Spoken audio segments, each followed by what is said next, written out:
Hello everybody, hope you all are fine.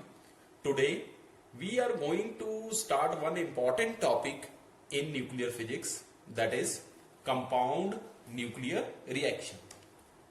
Now what is this compound nuclear reaction? In 1936, Anne Bohr given the concept of formation of the compound nucleus. He has given two postulates, what you can say. According to him, the incident particle is absorbed by the target nucleus to form a compound nucleus.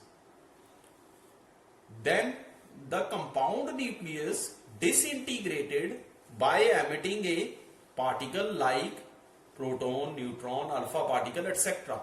to form the product nucleus. So according to him, there must be some intermediate nucleus exist, that is called the compound nucleus.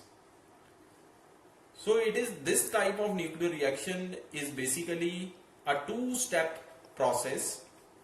In the first step, incident particle hit the target nucleus and the formation of compound nucleus taken place.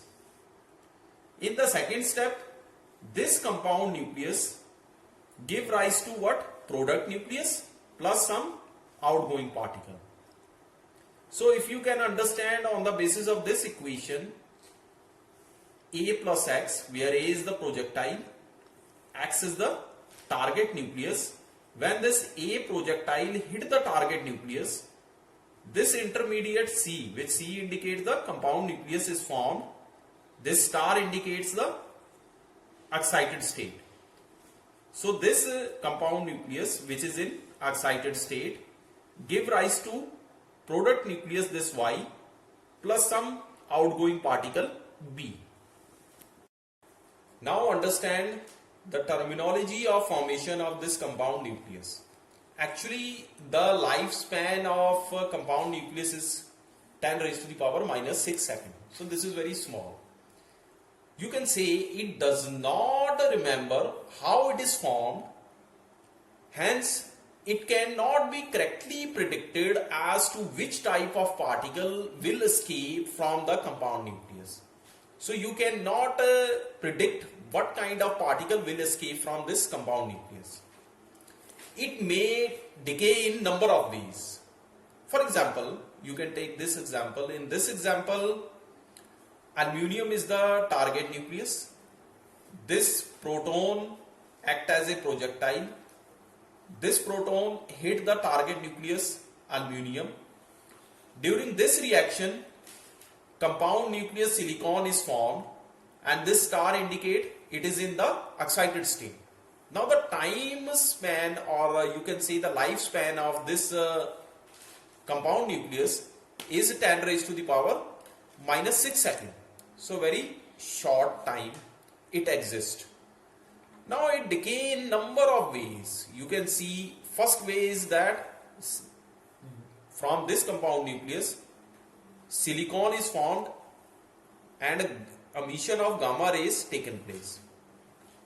In the second possibility, silicon 27 is formed and emission of neutron taken place.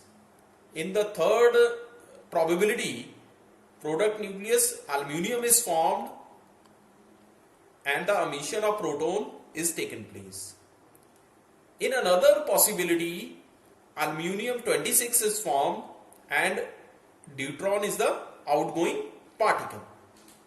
In another way, it can decay into which results formation of this magnesium and emission of alpha particle taken place, that is the helium nuclei. So these are the different number of ways in which this compound nucleus decays. So other possibilities may exist.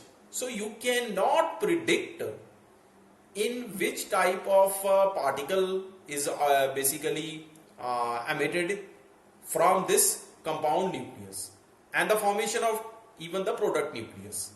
So these are the possible number of ways, even more number of ways this compound nucleus decay. So this is all about the terminology of this compound nuclear reaction. Thank you very much. Please like and subscribe this channel.